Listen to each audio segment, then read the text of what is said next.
Hi, my name's Greg from DeepBlue. To celebrate the re-release of DeepBlue's first 4 albums, we're going back and speaking to some of the people who started the project. Today, I'm speaking with Andy Arthurs, one of the founding members and creative forces behind DeepBlue.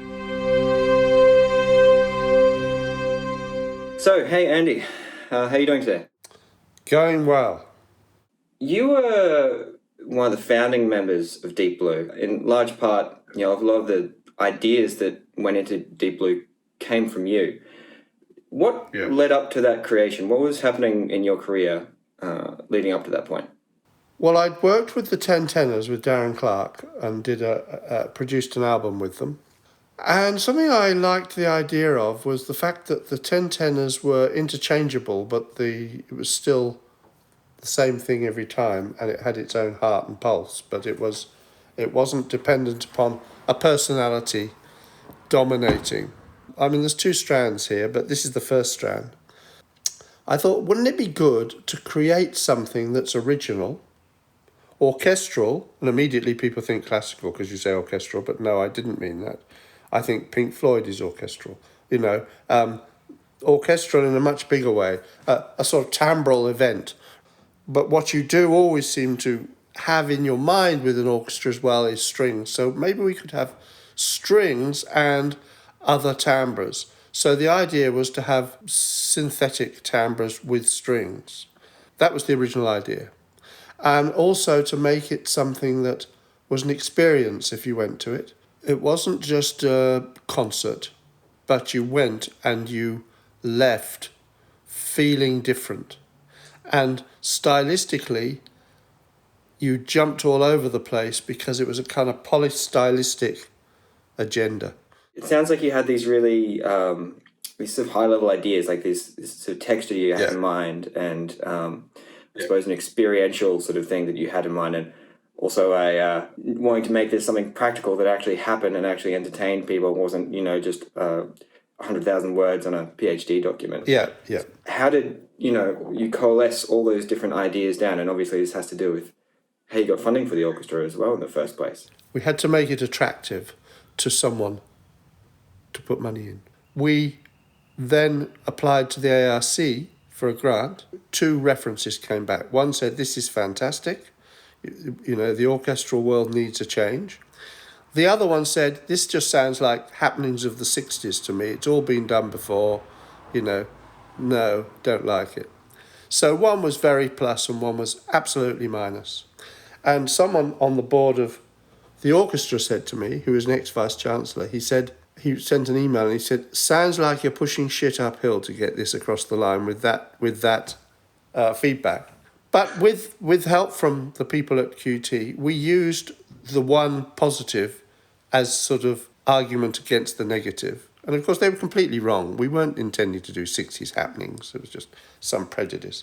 I suppose I'm interested in digging in a little bit more on something you just said, which is maybe not a reaction against sort of like the traditional orchestra format, but certainly sort of like trying something different with it. What did you see was wrong with traditional orchestras? Why did you feel that there was a need to change and to try new things? You mean if it ain't broke, why fix it, sort of thing? We could see that orchestras, like the coal industry, were becoming stranded assets. They were kind of wonderful things, nothing wrong with them, absolutely fantastic, but they were having to give away more and more free tickets, and it was and get more and more grants to help support them. And when that happens, you have to say, maybe there's something we could do differently. The idea wasn't to replace the traditional orchestra. It was just like another product, I suppose. Here's another way of doing the orchestra. And then we performed, and then we performed at QPAT, and we did things like, this will sound so minor, but we said, bring your drinks into QPAT. You'd have no idea of the battle for that. That has never happened before.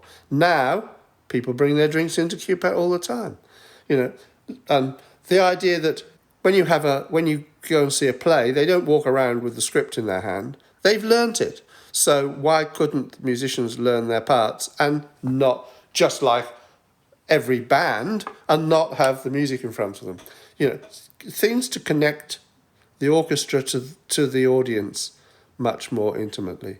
That's another whole part of this as well, is to bring the players along with you with this whole new innovative idea. Apart from the practicalities of getting to rehearsal and being paid and all the rest of it. How do they react to this new way of doing an orchestra? Well, we as well as why not, we had attitude, not aptitude, was our little motto. What makes a good organisation is people with a great attitude. And so when we auditioned, we were auditioning as much to see what someone's attitude was as to how well they played. Now, what terrible, not putting performance top of the list and putting them behind a screen. We didn't want to put them behind a screen because we want to see how they performed, because performing isn't making sound, it's the whole bit. And I think that really worked, because what we ended up with, to be honest, was the nicest bunch of people I've ever worked with. So when it came to actually putting some of this down on tape, recording some of DeepBlue, how did that go? That sort of, it took it off the stage where it seemed its sort of natural habitat and put it into the studio. What were the challenges there? Again, we were using the paradigm of a band rather than an orchestra. And let's get the material recorded first, and then let's go and play what we've recorded.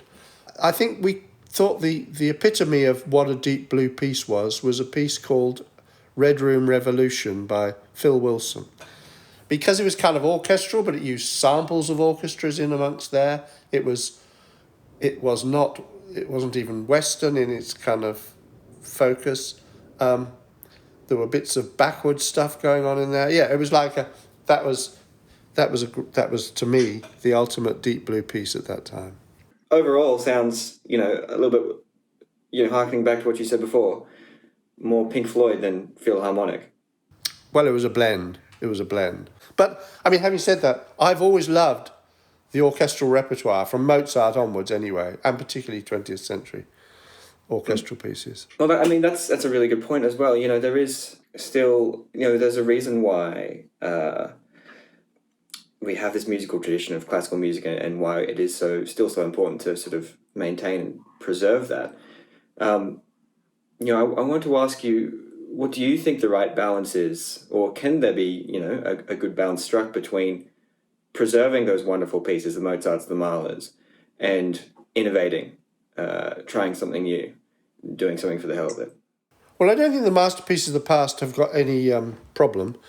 They're out there and they're supported massively, and a lot of people love going to hear them. So preserving it, I don't think it's a problem. I think the problem is there's too much preserving of it, and there's too much preserves and not enough fresh fruit, really. But I think it's nice also to reimagine those pieces. Now, that's always going to be contentious with some people and absolutely loved by others. So when we did Mahler's Fifth, the slow movement, it still affected people, but it wasn't the same way of doing it, with sort of phase strings coming in and things like that. Really wonderful to chat to you, Andy. Thanks a lot for your time. And thanks for taking us through, this whirlwind that resulted in DeepBlue. Cheers, Craig.